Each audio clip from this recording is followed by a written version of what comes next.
Mister gold கடலை எண்ணெய் தான் வாங்குறேன். ஏன் தெரியுமா? சாதாரண ஆயிலை விட சமையல் டேஸ்டாவும் இருக்கும், ஹெல்தியாவும் இருக்கும். இப்போது புதிய அறிமுகம் ஆச்சி ஹோட்டல் சாம்பார் 50 கிராம் ரூபாய் 20 மட்டுமே. உங்களோட கனவு கிச்சன் உங்க லோ பட்ஜெட்ல.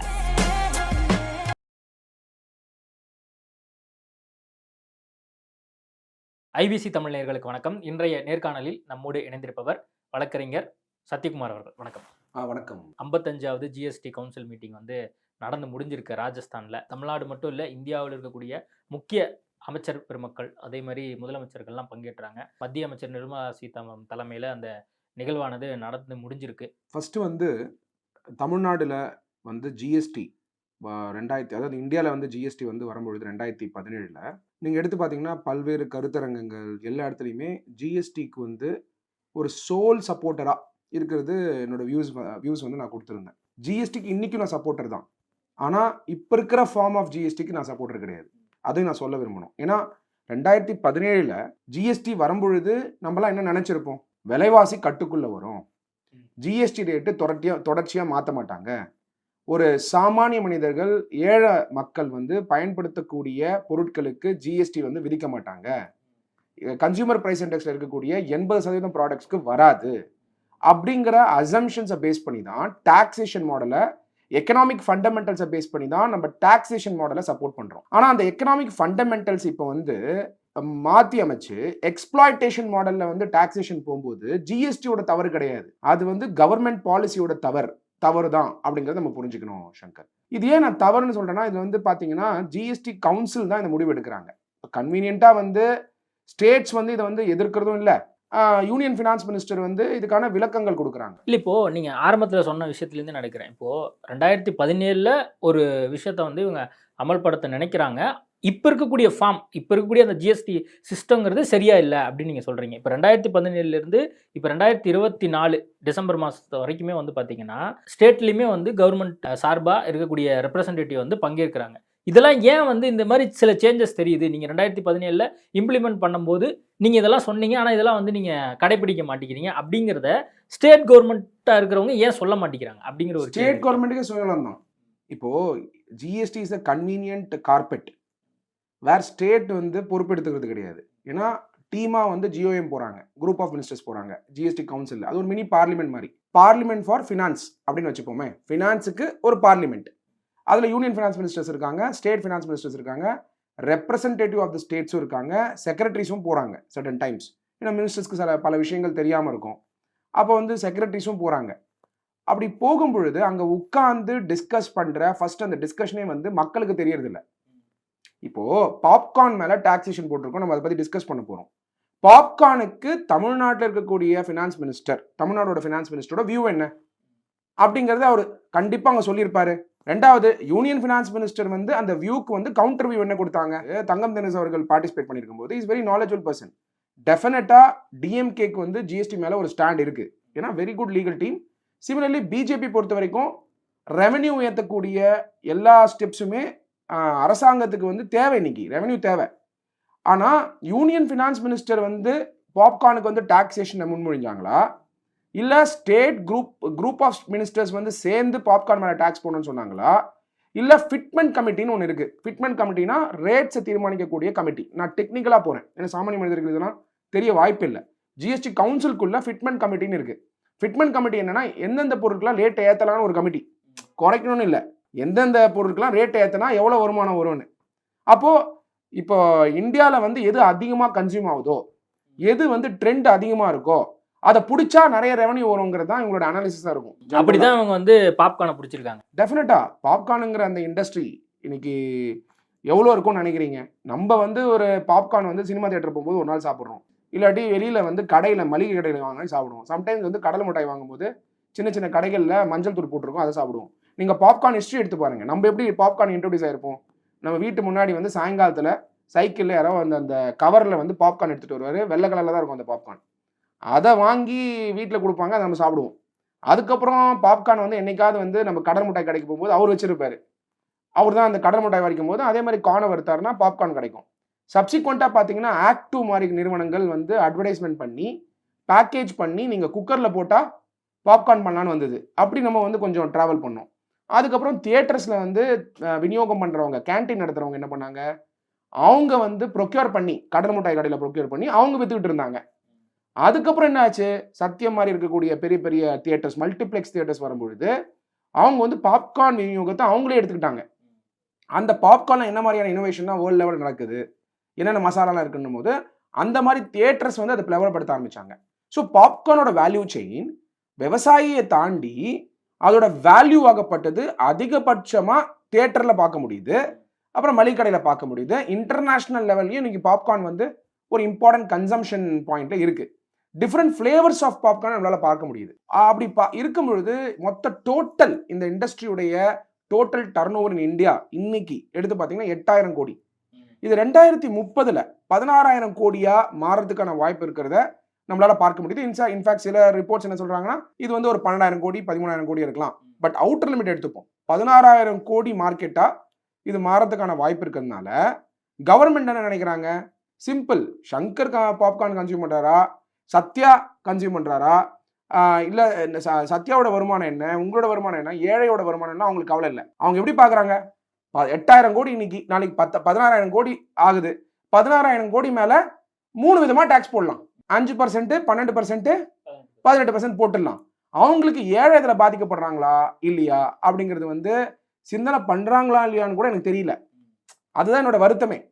At the end of the day நம்ம அரசியலமைப்பு சட்டத்தில் வந்து இருக்கக்கூடிய எல்லாமே ஏழைக்காக பயன்படக்கூடியது தான். அதில் டாக்ஸேஷன் கூட பார்த்தீங்கன்னா ரெக்ரெசிவாக இருக்கக்கூடாது, ப்ரொக்ரெசிவாக இருக்கணும். இன்னைக்கு எந்த நிலைமை இருக்குது தெரியுமா, ரெக்ரெசிவோட சேர்த்து அக்ரெசிவாக இருக்குது. அக்ரெசிவ்லி ரெக்ரெசிவ் அப்படின்னா எப்படி இருக்கும்னா, எப்படியாவது டாக்ஸ் போடணும், எப்படியாவது மக்கள் கன்சியூம் பண்ணக்கூடிய பொருட்கள் எல்லாத்துலேயும் டாக்ஸ் எலிமெண்ட் இருக்கணும் அப்படின்னு சென்டரே சொன்னாலும் ஸ்டேட் குரூப் ஆஃப் மினிஸ்டர்ஸ் இருக்காங்களா இல்லையா? இப்போ தமிழ்நாடு எடுத்தீங்கன்னா டெஃபினட்டா ஃபினான்ஸ் மினிஸ்டர் அந்த பார்ட்டிசிபேட் பண்ணிட்டு வந்து பாப்கார்ன் மேல போட்ட டாக்ஸ் எதிர்த்திருக்கணுமா? ஆனா இது வரைக்கும் எதிர்ப்பு குரலே வரல. அப்ப என்ன அர்த்தம், they are in consensus in GST council. Okay, நீங்க 18% போட்டா உங்களுக்கு 9%, எனக்கு 9%, நீங்க 12% போட்டா உங்களுக்கு 6%, எனக்கு 6%. அறிஞர் அண்ணா அவர்கள் வந்து டைரக்ட் டாக்ஸ் இன்டைரக்ட் டாக்ஸ் மிக அருமையா வந்து எளிய மக்களுக்கு புரியுற மாதிரி சொல்லியிருப்பாரு. நீங்க அதை எடுத்து பாத்தீங்கன்னா டைரக்ட் டாக்ஸ் இன்டைரக்ட் டாக்ஸ், அப்போ டைரக்டா அஃபெக்ட் ஆகக்கூடிய இடத்துல இன்னைக்கு ஜிஎஸ்டி இருக்கு. இன்ஃபேக்ட் இன்கம் டாக்ஸ் நீங்க ஈரண்டா தான் பே பண்றீங்க, ஜிஎஸ்டி டெய்லி பே பண்றீங்க. ஹோட்டல் போய் சாப்பிட்றீங்க, சாப்பிட ஜிஎஸ்டி போகுது. ரெண்டாவது வந்து நீங்க ஒரு பிரஷ் பேஸ்ட் வாங்குறீங்க, ஜிஎஸ்டி கட்டுறீங்க. நீங்க ஊபர் ஓலால போவீங்க, ஜிஎஸ்டி கட்டுவீங்க. வீட்டு வாடகை இருப்பீங்க, ஜிஎஸ்டி கட்டுறீங்க. ஸோ இப்படி ஜிஎஸ்டிங்கிறது உங்களோட லைஃப்ல வந்து அன்றாட வாழ்க்கையில டெய்லி நீங்க செலவு பண்ணாலே ஜிஎஸ்டி இம்பாக்ட் இருக்கு. சரி, நம்ம இந்த பாப்கார்ன் பத்தி பேசும்போது இப்போ இவங்க 3 விதமா பிரிச்சிருக்காங்கல்ல, ப்ரீ பேக்டு, அதே மாதிரி வந்து பேக்டு, அந்த கேரமல் அப்படின்னு சொல்லி 3 விதமா பிரிச்சிருக்காங்க. இதை வந்து அவங்க ஃபிக்ஸ் பண்றதுக்கான காரணம் என்னவா இருக்கு? இதை ஏன் மக்கள் பாதிக்கப்படுவாங்கன்னு நினைச்சு அவங்க இதை யோசிக்கலையா? அதுதான் எனக்கே கஷ்டமா இருக்கு. இப்போ நான் வந்து ஏன் வந்து இந்த பாப்கார்ன் டாக்ஸேஷன் வந்து நான் பாப்கார்ன் டாக்ஸேஷன் எதிர்க்கல, எந்த மனநிலையில நீங்க டாக்ஸ் பண்றீங்கன்னு தான் எதிர்க்கிறேன். ஜிஎஸ்டி நான் எதிர்க்கல, நான் எதிர்க்கிறது எந்த மனநிலையில நீங்க டாக்ஸ் பண்றீங்க. ஒரு பாப்கார்னுங்கிறது ஒரு போர் மேன் ஸ்நாக்கா இருக்க முடியாது, நீங்க எப்படி சொல்றீங்க போர் மேன் ஸ்நாக்கா? அப்ப ஏழைய வந்து பாப்கார்ன் சாப்பிடக்கூடாது, அதாவது அந்த ஒரு மனநிலையில இருக்காங்க. அப்படி அது மாதிரி யோசிக்கவே இல்லைங்கிறேன். கவர்மெண்ட் யோசிச்சிருந்தா அப்படி டாக்ஸ் பண்ண மாட்டாங்கல்ல. நான் என்ன கேட்கிறேன், பாப்கார்ன் வந்து ப்ரீ பேக்கேஜ் பாப்கார்னுக்கு எதுக்கு 5%? இல்ல, அவங்க என்ன சொல்றாங்க, சால்ட் போடுறாங்க, பெப்பர் போடுறாங்க, அது மட்டும் இல்லாமல் கேரமல் ஆட் பண்ணுறாங்க அப்படிங்கிற ஒரு விஷயத்த வந்து நிர்மலா சீதாராமன் அவங்க ப்ரெஸ் மீட்டில் சொல்கிறாங்க. ஹோட்டலில் போயிட்டு மெனுவை பார்த்து டாக்ஸ் பண்ணுற மாதிரி இருக்குது. ஹோட்டலுக்கு போயிட்டு தோசை, பொடி தோசை, தோசைக்குள்ளே மசாலா வச்சுருக்கீங்களா, அதுக்குள்ளே கொஞ்சம் சட்னி தரீங்களா, அது கூட கார சட்னி தரீங்களா, அது வந்து 5%, இது 12%, இது 18%, இது 28%. அந்த தோசையை வந்து நீங்கள் பிளாஸ்டிக் தட்டில் சாப்பிட்டீங்கன்னா இது வந்து கிளைமேட் செஸ் போடுவேன், இந்த மாதிரி மாற்றி மெனுவில் போடுவீங்களா? ஒரு ஹோட்டலுக்கு போகிறாங்க, சாப்பிட்றாங்க, மொத்தமாக ஒன்று 5% கலெக்ட் பண்ணுங்க, இல்லை 12% கலெக்ட் பண்ணுங்க, 18% கலெக்ட் பண்ணுங்க, இல்லை 28% கலெக்ட் பண்ணுங்க. நீங்கள் வந்து மெனுவை பார்த்து டாக்ஸ் பண்ணுறீங்கன்னா அப்போ ரொம்ப காஷியஸாக இருக்கணும். ப்ரீ பேக்கேஜ் பாப்கார்னை யார் சாப்பிடுவான்னு நினைக்கிறீங்க? ஒரு ஏழை பாத்திரத்தில் எடுத்துகிட்டு போயிட்டு வாங்கிட்டு வருவார் ப்ரீ பேக்கேஜ் பாப்கார்னை. பாப்கார்ன் வறுத்துருப்பாங்க, அந்த வறுத்த பாப்கார்னை பேக்கேஜ் பண்ணால் 12%. அப்போ ப்ரீ பேக்கேஜ் பாப்கார்னை பணக்காரரா சாப்பிட்றாரு? ப்ரீ பேக்கேஜ் பாப்கார்னை ஒரு ஏழை தான் சாப்பிட்றாரு. ஏன்னா பாத்திரம் எடுத்துகிட்டு போயிட்டு அந்த பாப்கார்னை போட்டுட்டு கொடுக்குற பில்லுக்கு 5% கட்டிட்டு வருவாரு. பேக்கேஜ் பாப்கார்ன்னா என்ன? நீங்க தியேட்டருக்கு போறீங்க, அந்த பாப்கார்ன் அள்ளி ஒரு டப்பால போடுறாங்க, அந்த டப்பா பேக்கிங், அப்ப அது 12% வருது. அதுல கேரமெல்ல தூவி இருந்தா நீங்க 18% கட்டுறீங்க. இப்போ கொஸ்டின் என்னன்னா, you are going and taxing a menu. That is not the intention of GST. What is your campaign? உங்களோட கேம்பெயின் ஆகப்பட்டது one nation, one market, one tax. சரி, ஓகே, 5%, 12%, 18%, 28%, ஏதோ ஒரு காலகட்டத்தில் நீங்கள் 2% கொண்டு வருவீங்கன்னு தான் லேட் ஸ்ரீ அருண் ஜேட்லி சார் சொன்னார். இன்னைக்கு என்ன ஆயிருக்குன்னா, 4 விதமான டாக்ஸ் நம்ம 2 விதமாக மாற்றுவாங்கன்னு பார்த்தா 4 விதமான டாக்ஸை 10 விதமான பொருளை ஒரே இன்கிரீடியன்ட்ல போட்டுட்டு இருக்காங்க. This cannot be the model of GST. The model of GST, அதெல்லாம் தான் சொன்னேன் உங்களுக்கு, அக்ரெசிவ்லி ரெக்ரெசிவ். இந்த ஜிஎஸ்டி இப்போ போட்டிருக்க ஃபார்ம், இந்த எவால்வ் ஆகிற ஃபார்ம் வந்து அக்ரெசிவ்லி ரெக்ரெசிவ். இதனால என்ன நடக்கும் தெரியுமா? கவர்மெண்ட் வந்து புத்திசாலித்தனமா இதை டாக்ஸ் பண்ணிட்டேன்னு நினைக்கிறாங்க. இதை வியாபாரிகள் இன்னும் புத்திசாலித்தனமா பயன்படுத்துவாங்க. நீங்க பாப்கார்னுக்கு டாக்ஸ் போட்டிங்களா? நீங்க வந்து கவர்மெண்ட்ல வந்து பிரைஸ் ஃபிக்ஸ் பண்ணீங்களா? ஆன்டை ப்ராஃபிட்டரிங் லா இம்ப்ளிமெண்ட் பண்ணீங்களா? பாப்கார்ன் விலை இன்னைய தேதியில நான் டாக்ஸ் இன்ட்ரடியூஸ் பண்ணும் பொழுது உங்க பாப்கார்ன் விலை ஏறக்கூடாதுன்னு லா வச்சிருக்கீங்களா? ரேட்டை மாத்திக்கிட்டே இருக்கீங்க. இப்போ தியேட்டர் ஓனர் என்ன சொல்லுவாரு, அங்க விற்கிறவரு, கவர்மெண்ட் போட்ட ஜிஎஸ்டினால தாங்க விலை ஏறிச்சுன்னு போய் நீங்க கால்குலேட் பண்ணிட்டு இருப்பீங்களா? அவர் என்ன பண்ணுவாரு, ஜிஎஸ்டி 18% போட்டுருவாரு, ஆனா 100 ரூபாய் ஏற்றி விட்டுருவாரு டைரக்டா. அப்ப என்ன ஆகும்னா இன்ஃபிளேஷன் ஏறும். இதனால விலைவாசி உயர்வு ஏறுது. அந்த விலைவாசி உயர்வை கவர்மெண்ட்டும் கட்டுப்படுத்த வேணும்னு நினைக்கிறாங்க. ஏன்னா விலைவாசி உயர்வு மேலேயும் ஜிஎஸ்டி கிடைக்குது. இருக்கிற விலையில ஜிஎஸ்டி வாங்குறது ஒண்ணு, விலைவாசி உயர்விலையும் கவர்மெண்ட்டுக்கு வந்து வருமானம் வர்றதுனாலதான் விலைவாசி உயர்வை கட்டுப்படுத்த மாட்டேன்றாங்க. இல்லைன்னா விலைவாசி உயர்வை கட்டுப்படுத்திருக்கலாம்ல. ஸோ இப்போ பாப்கார்ன் விலை 300 ரூபா இருக்கிறத கவர்மெண்ட் வந்து 18% போட்டதுக்கு அப்புறம் இல்ல 12% போட்டதுக்கு அப்புறம் 312 ரூபாய் தான் இருக்கும்னு கேரண்டி பண்ணாங்களா சிட்டிசனுக்கு? ஆனா வியாபாரம் பண்றவங்க என்ன பண்ணுவாங்க, ஜிஎஸ்டிங்கிறத ஒன்று சொல்லி அது மேல என்ன பண்ணுவாங்க, 320 ரூபா ஆக்கிட்டு அந்த 320 ரூபா மேல 12%, 18%, 5% போட்டா கவர்மெண்ட் வந்து ஏங்க 20 ரூபாய் ஏத்துறீங்கன்னு சொல்லி கேட்பாங்களா? கேட்க மாட்டாங்க. ஏன்னா அந்த 20 ரூபாய் மேலேயும் ஜிஎஸ்டி கலெக்ட் பண்றாங்க. அப்போ பிரைஸ் ரைஸ் மேல ஒரு கன்சியூமர் அஃபெக்ட் ஆகிற மாதிரியான ஒரு மாடல்ல நீங்க ஜிஎஸ்டி கலெக்ட் பண்றீங்கன்னா, விலைவாசி உயர்வுல நீங்க ஜிஎஸ்டி கலெக்ட் பண்றீங்கன்னா, இன்ஃபிளேஷன்ல நீங்க ஜிஎஸ்டி கலெக்ட் பண்றீங்கன்னா, we are in a wrong economic model. இது என்னன்னா நம்ம டைரக்டிவ் பிரின்சிபல்ஸ் ஆஃப் ஸ்டேட் பாலிசில ஆர்டிகல் 38, 37, 36 எடுத்து பாத்தீங்கன்னா இன்கம் இன்இக்வாலிட்டியை குறைக்கிறதுக்கான ஸ்டெப்பை எடுக்கணும்னு அண்ணல் அம்பேத்கர் சொல்லியிருக்காரு. 38ல ஆர்டிகல் 38, 37, 36 இந்த மூணுமே நீங்க டைரக்டிவ் பிரின்சிபல்ஸ் ஆஃப் ஸ்டேட் பாலிசில எடுத்து பாத்தீங்கன்னா பார்ட் 4 ஆஃப் த கான்ஸ்டிடியூஷன்ல ஸ்டேட் வந்து எடுக்கக்கூடிய ஸ்டெப் ஆகப்பட்டது இன்இக்வாலிட்டியை குறைக்கணும் இதுல இன்கம்ல.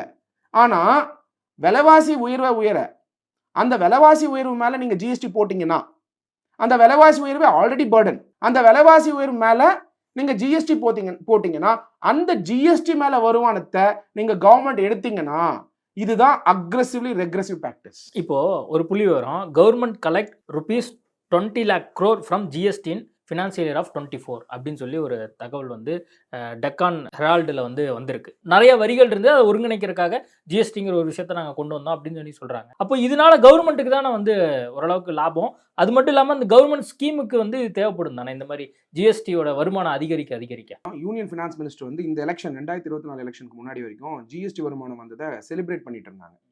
அப்பயே நான் சொல்லுவேன், ஜிஎஸ்டி வருமானத்தை செலிப்ரேட் பண்ணக்கூடாது.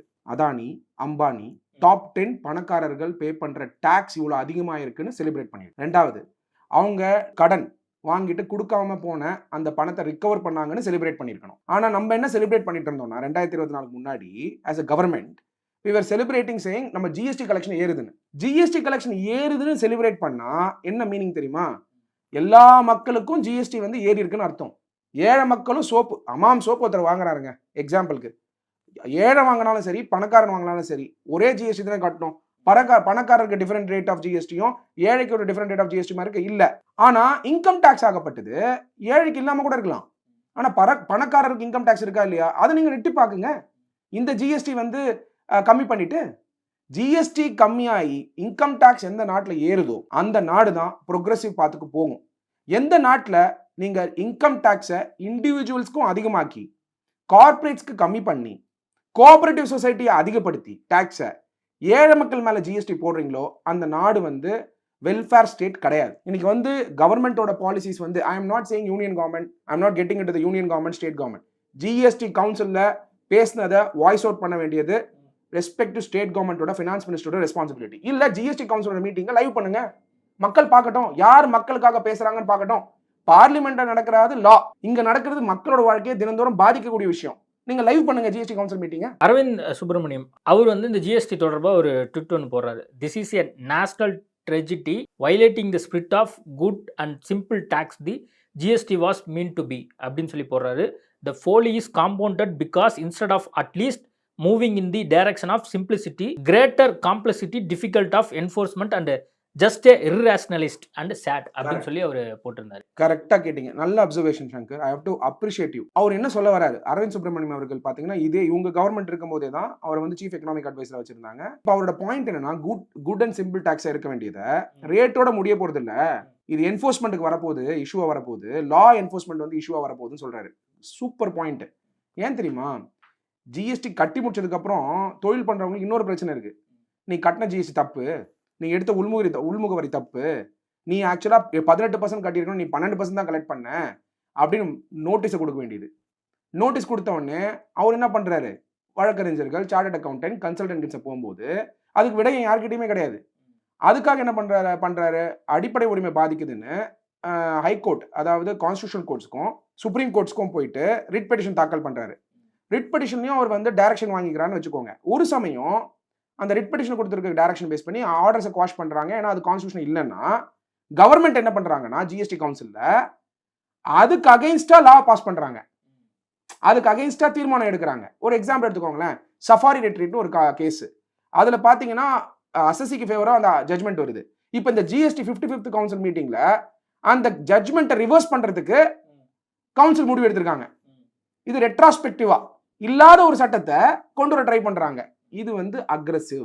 ஸோ இந்த மாதிரியான ஜிஎஸ்டியை அரவிந்த் சுப்ரமணியமோ, சங்கரோ, சத்யகுமாரோ, நம்ம சாமானிய மனிதர்களோ எதிர்பார்க்கல.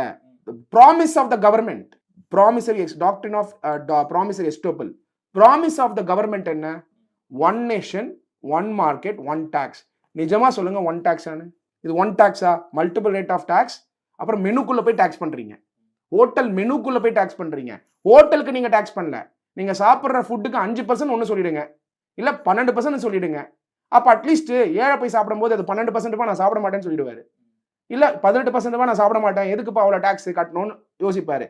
உள்ள போன அப்புறம் தான் தெரியும், பில்லு போடும் போது தெரியும் இந்த மெனுக்குள்ள இருக்கிற பொருளுக்கு என்ன டாக்ஸ்னு. எப்படி வந்து ஏழை கட்டுவாரு? ஸோ எது இன்ஃபார்ம்டு இல்லையோ கன்சியூமருக்கு, எங்க பிரைஸ் கண்ட்ரோல் இல்லையோ, எந்த கவர்மெண்ட் பிரைஸ் கண்ட்ரோல் மெஷர்ஸை எடுக்கலையோ, டெஃபினட்டா வந்து it will be fatal for their government. Okay, வேற என்ன மாதிரியான இந்த ஜிஎஸ்டி இப்போ இந்த மீட்டிங்ல முடிவு எடுக்கப்பட்டிருக்குல்ல, இப்போ வந்து செகண்ட் ஹேண்ட் காருக்கு வந்து 18% வரைக்கும் நாங்கள் வந்து ஜிஎஸ்டி விதிக்க போகிறோம் அப்படின்னு சொல்லியிருக்காங்க. அது மட்டும் இல்லாமல் இப்போ இந்த அரிசிக்கு வந்து நம்ம ஆரம்பத்தில் சொன்ன மாதிரி இப்போ 5% வரைக்கும் வந்து போட்டிருக்காங்க. நம்ம ரெகுலராக வந்து அரிசி சாப்பிட்றோம், அதில் வந்து விட்டமின் சில விஷயங்கள்லாம் சேர்த்து ரீஃபைண்டு அந்த அரிசியை வந்து நம்ம யூஸ் பண்ணுறோம். இப்போ அதுக்கு ஒரு 5% அப்படிங்கிறதுலாம் வந்து நியாயமா இருக்கா? ஃபோர்ட்டிஃபைடு கெர்னல் ரைஸ், அதாவது செறிவூட்டப்பட்ட அரிசி. இந்த செறிவூட்டப்பட்ட அரிசியோடைய ஹிஸ்ட்ரி ரொம்ப இம்பார்ட்டன்ட். அகெயின் ஒரு விஷயத்துக்கும் ஒரு ஹிஸ்ட்ரி இருக்கு, ஒரு பொருளுக்கும். செறிவூட்டப்பட்ட அரிசி இப்போ நம்ம வீட்டில் வந்து நம்ம வந்து படிக்கும் பொழுதோ, நம்மலாம் ஊரில் இருக்கும்போது என்ன பண்ணுவாங்க, ரேஷன் கடையில் பிடிஎஸ் சிஸ்டமில் ரேஷன் கடையில் தருவாங்க சாதம். நீங்கள் பார்த்தீங்கன்னா இது ரைஸு அது பார்த்தீங்கன்னா கொஞ்சம் எல்லோவிஷாக இருக்கும். அது எல்லோவிஷாக இருக்கிறது மாதிரி ரேஷன் அரிசின்னு சொல்லுவாங்க. சமைச்ச உடனே ரேஷன் வாங்கின அரிசி தானே அப்படின்வாங்க. அது எல்லோவிஷாக இருக்கிறது முக்கியம் இல்லை, அதில் வந்து செறிவூட்டப்பட்ட அரிசி, ஃபோர்ட்டிஃபைட் கெர்னல் ரைஸ், செறிவூட்டப்படுத்தினா அப்படி தான் இருக்கும் அந்த கலரு. அதுக்கப்புறம் என்ன பண்ணாங்க, ரேஷன் ரைஸ் எடுத்து பாலிஷ் பண்ண ஆரம்பிச்சாங்க. பாலிஷ் பண்ணால் அந்த ஃபோர்ட்டிஃபைடு போயிடும். அது மேலே ஏன் எல்லோவா இருக்குன்னா ஃபோர்ட்டிஃபைட் கெர்னல் ரைஸ், அது செறிவூட்டப்பட்ட அரிசி. இது பிடிஎஸ் சிஸ்டம் வழியாக கொடுக்க ஆரம்பிச்சாங்க. இனிஷியலாக கொஞ்சம் காசு வாங்கி கொடுக்க ஆரம்பிச்சாங்க, அதுக்கப்புறம் ஃப்ரீயாக கொடுக்க ஆரம்பிச்சாங்க. இப்போ ஐ திங்க் ஒரு கிலோ கொஞ்சம் கிலோஸ் வரைக்கும் ஃப்ரீயாக கொடுக்குறாங்க. ஸோ ரேஷன் ரேஷனில் கிடைக்கக்கூடியது ஃபோர்ட்டிஃபைட் கெர்னல் ரைஸ். இந்த fortified kernel rice PDS system வழியாக கொடுக்கும்போது யார் கன்சியூம் பண்ணான்னு நினைக்கிறீங்க? கண்டிப்பாக ஏழை தான் கன்சியூம் பண்ணுறாங்க. அது மேலே டேக்ஸை 0% ஆக்கியிருக்கணும், இல்லையா எக்ஸாம்ட் ஆக்கியிருக்கணும். அது மேலே இன்னும் ஒரு 5% போடுவேன்னு சொன்னால் டெஃபினட்டாக வந்து அதை வந்து அவாய்ட் பண்ணியிருக்கலாம் கவர்மெண்ட். ஆனால் ஃபோர்ட்டிஃபைட் கெர்னல் ரைஸ் மேலேயும் டேக்ஸ் போடுறதுனால ஏழைங்க மேலே போடக்கூடிய டேக்ஸாக பார்க்கப்படுது. இது பெருசாக வந்து விவாதிக்கப்படலை. பாப்கார்னை விட இது இம்பார்ட்டன்ட்டு. ஆனால் இதை பற்றி யாருமே விவாதிக்கலைன்னா ஃபர்ஸ்ட் ஃபோர்ட்டிஃபைட் கெர்னல் ரைஸ் தான் இன்னும் தெரியல பல பேருக்கு. நெக்ஸ்ட் நார்த்லலாம் வந்து ரைஸ் சாப்பிட மாட்டாங்க அவ்வளோவா, அது பிடிஎஸ்ல வராது, வீட்டங்க இங்கே தான் பிடிஎஸ். இப்போ இங்கே பேச வேண்டிய இடம் எங்க? இதை யார் எதிர்த்திருக்கணும்? திராவிட முன்னேற்ற கழகம், ஃபினான்ஸ் மினிஸ்டர் தங்கம் தென்னரசு அவர்கள் என்ன சொல்லியிருக்கணும், சென்டர் பாருங்க, நான் வேணாம் போடாதீங்கன்னு சொன்னேன். ஆனால் ஃபோர்ட்டிஃபைட் கெர்னல் ரைஸ் மேலே வந்து, அதாவது செறிவூட்டப்பட்ட அரிசி மேலே டாக்ஸ் போடுறாங்க. இது வந்து தவறுன்னு சொல்லியிருக்கணுமா வேணாமா? ஆனால் அவர் சொல்லவே இல்லையே. ஏன்னா அதில் 2.5% டாக்ஸ் வந்து ஸ்டேட்டுக்கு வரதுனால, சரி எப்படியாவது ரெவன்யூ வந்தால் போதும், யார்கிட்ட வந்தா என்ன, ஏழை கிட்ட வந்தா என்ன, பணக்காரர்கிட்ட வந்தா என்ன அப்படிங்கிற மனநிலையில் இருக்கிறது தான் நான் வருத்தமாக பார்க்குறேன். ஓகே, நான் அதை புரிஞ்சுக்கிறேன். இப்போ அந்த செகண்ட் ஹேண்ட் கார் அவங்களுக்குலாம் வந்து 18% வரைக்கும் போட்டிருக்காங்க. இந்த விஷயம் சரிதான் நினைக்கிறீங்களா? அது எப்படி சரியா இருக்கும்? இப்போ புது கார் வாங்குறாரு சங்கர், காரோட செக்மெண்ட்ஸ் நம்ம அண்டர்ஸ்டாண்ட் பண்ணிக்கலாம், அந்த இண்டஸ்ட்ரியோட ஃபங்க்ஷனிங் எப்படின்னு. புது car segment, pre owned car segment, second hand car. Pre ஓண்டுங்கிறது செகண்ட் ஹேண்ட் கார். இந்த புது கார் செக்மெண்ட் வந்து இப்போ வந்து கொஞ்சம் மாறுதல் ஏற்படுது போஸ்ட் கோவிடுக்கு அப்புறம். நிறைய பேர் பார்த்தீங்கன்னா எஸ்யூவி ப்ரிஃபர் பண்ணுறாங்க. இந்த அல்டோ மாதிரியான வண்டிகள், சின்ன சின்ன வண்டிகள் பார்த்தீங்கன்னா கொஞ்சம் லோவர் மிடில் கிளாஸ் இல்லை upper middle class to lower middle class அந்த ஸ்விங்கு இருக்கிறவங்க இந்த மாதிரி வண்டியை வந்து ப்ரிஃபர் பண்ணுறாங்க. மோஸ்ட்லி அப்பர் மிடில் கிளாஸ் என்ன பண்ணுறாங்கன்னா பெரிய காரை வந்து வாங்குறாங்க. 25 லட்ச ரூபா 24 லட்ச ரூபா கார் வாங்குறாங்க. புது கார் கூட வாங்குறாங்கன்னு வச்சுக்கிட்டா ஜிஎஸ்டி 28% ஒரு பக்கம் கட்டுறாங்க. Next road tax. இதுக்கப்புறம் பார்த்தீங்கன்னா அதை தாண்டி வந்து இன்சூரன்ஸ் வந்து இப்போ 5 இயர்ஸ் வந்து பம்பர் டு பம்பர் போனோம்னா பாலிசி வந்துட்டு இருக்கு. இதை தாண்டி அந்த கார் யூஸ் பண்ணும்போது டோல் கட்டுறீங்க, அதை மறந்துடாதீங்க. இவ்வளோ இன்டைரக்ட் டேக்ஸ் கட்டுறீங்க. ஒரு கார், அந்த கார் வாங்குறதுக்கு இன்கம் டேக்ஸ் கட்டிருக்கீங்க. அந்த இன்கம் வச்சு தான் நீங்கள் கார் வாங்கியிருப்பீங்க. அந்த இன்கம் ஆல்ரெடி டேக்ஸ் ஆயிடுச்சு. அதுக்கப்புறம் அந்த இன்கம் வச்சு ஒரு கார் வாங்குறீங்க. அந்த காருக்கு நீங்கள் 28% கட்டுறீங்கன்னு வச்சுப்போம். செஸ்ஸு கிஸ் எல்லாம் சேர்த்து ரோட் டேக்ஸ்லாம் எடுத்து பார்த்தீங்கன்னா மொத்தமாக டேக்ஸ் ரேட் வந்து அது மேலே ஒரு 30% கட்டியிருப்பீங்க, 35% கட்டியிருப்பீங்க கார், புது கார் வாங்கினதுக்கு. இந்த புது காரை நீங்கள் செகண்ட் ஹேண்ட் காராக விற்றீங்கன்னா, செகண்ட் ஹேண்டில் விற்கும் போது அந்த கார் அதே ரேட்டு போகாது. அப்போது நீங்கள் 25 லட்ச ரூபாய்க்கு வாங்கின செகண்ட் ஹேண்ட் புது காரை நீங்கள் 15 லட்ச ரூபாய்க்கு விற்றா கவர்மெண்ட் என்ன சொல்கிறாங்கன்னா அதை மார்ஜினாக எடுத்துக்கிட்டு அது மேலே டேக்ஸ் போடுவோம் அப்படின்றாங்க. இப்போ இது யாருக்கு போடணும்னு இருக்கு? டீலருக்கு போடணுமா இல்லை யார் விற்கிறாங்களோ அவங்களுக்கே போடணுமான்ற கிளாரிட்டி இல்லை. யார் விற்கிறாங்களோ அவங்களுக்கே போடணுமான்ற கிளாரிட்டி இல்லை. செகண்ட் ஹேண்ட் கார் விற்றாலே அந்த மார்ஜின் மேலே டேக்ஸா, ஜிஎஸ்டியா, இல்லை டீலர் வாங்கி விற்றா ஜிஎஸ்டியா அப்படிங்கிற கிளாரிட்டியே இல்லை. அப்போ என்ன மாதிரியான டேக்ஸ் பாலிசி இது? டேக்ஸுங்க இது. ஒரு ரூபாய் வந்து மக்கள் வந்து கட்ட வேண்டிய டேக்ஸ் பேக்கெட்லேருந்து. அதுக்கு கிளாரிட்டி இல்லாமல் நீங்கள் என்ன வேணால் சொல்லுவீங்க, அது 2 நாளுக்கு அப்புறம் கிளாரிட்டி கொடுப்பீங்கன்னா this cannot be a tax policy. This is the regressive tax policy, aggressive tax policy, மக்களை வந்து கிராண்டடாக எடுக்கக்கூடிய டேக்ஸ் பாலிசி. பை த வே, 2வது இம்பார்ட்டன்ட் பாயிண்ட், நீங்கள் வந்து டீலருக்கே கூட போடுறேன்னு சொல்லி கிளாரிஃபிகேஷன் கொடுத்தாலும் ஜிஎஸ்டிங்கிறது வேல்யூ அடிஷன் மேலே போடக்கூடிய டேக்ஸ், மார்ஜின் மேலே போடக்கூடிய டேக்ஸ் கிடையாது. The spirit of GST is not on the margin. ப்ராஃபிட்டுங்கிறது இன்கம் டேக்ஸில் போடக்கூடிய டேக்ஸ். இன்கம் மேலே போடக்கூடியது இன்கம் டேக்ஸ். அந்த இன்கம் மேலே இன்கம் டேக்ஸும் கட்டணும், அது மேலே ஜிஎஸ்டி கட்டணுங்கிறது எப்படி கரெக்டு? இது தப்பான tax policy. This and all will go through constitutional questions. ஒன்னே ஒன்று தான் சங்கர், இது எல்லாமே டெம்பரரி தான். பர்மனெண்ட்ன்றது கான்ஸ்டியூஷன் ஆஃப் இந்தியா, அண்ணல் அம்பேத்கர் கொண்டு வந்த கான்ஸ்டியூஷன் ஆஃப் இந்தியாவில் எல்லா சட்டமும் ஆர்டிகல் 13 இடிச்சு தான் அது வந்து கான்ஸ்டியூஷனா இல்லையா. Every action of the government, every action of the government, every action of the state has to hit the ceiling called article 13 of the constitution. அந்த சீலிங்குள்ள வந்தாலே ஜுடிஷியல் ரிவ்யூ வரும். அப்போ ஜிஎஸ்டி பொறுத்த வரைக்கும் இன்னைய தேதியில கிட்டத்தட்ட 1000க்கும் மேற்பட்ட கான்ஸ்டியூஷனல் கொஸ்டின் இருக்கு. 1000க்கும் மேற்பட்ட கான்ஸ்டியூஷனல் கொஸ்டின் இருக்கு. ஒருத்தரை அரெஸ்ட் பண்றீங்க, நீங்க நோட்டீஸ் 73ல கொடுக்கணும், டிமாண்ட் நோட்டீஸ். ஆனா நீங்க மேலஃபைட் இன்டென்ஷன் சொல்லிட்டு 74ல கொடுக்குறீங்க. ஆனா இன்னொருத்தர் வந்து 74ல கொடுக்குறதுக்கு 73ல கொடுக்குறீங்க. செக்ஷன் நம்பர் 73ங்கிறது போனஃபைட் அசசி, அதாவது எரர் பண்ணவருக்கு. 74 வந்து ஃப்ராட். எரரை வந்து ஃப்ராடாக கன்சிடர் பண்ணி கொடுத்தா இதெல்லாம் வந்து அரசின் சட்டத்தை இடிக்குமா இடிக்காதா? நாளைக்கு வந்து இது ஜுடிஷியல் ரிவ்யூ போகுமா போவாதா? ரெட் பெட்டிஷன்ஸ் வந்து தாக்கல் பண்ணுவாங்களா மாட்டாங்களா? இதில் ஏகப்பட்ட கொஸ்டின் ஆஃப் லா ஜிஎஸ்டி இருக்கிறதுனால தான் இன்னைக்கு அரவிந்த் சுப்ரமணியம் அவர்கள் அந்த மாதிரி ஒரு ட்வீட்டை போட்டிருக்காரு. நாளைக்கு ஃபியூச்சரில் என்ஃபோர்ஸ்மெண்ட்டும் ஈஸியாக இருக்க போகிறது. இன்னொரு இம்பார்ட்டன்ட் இஷ்யூ ஜிஎஸ்டியில், பொருள் போயிட்டே இருக்கு.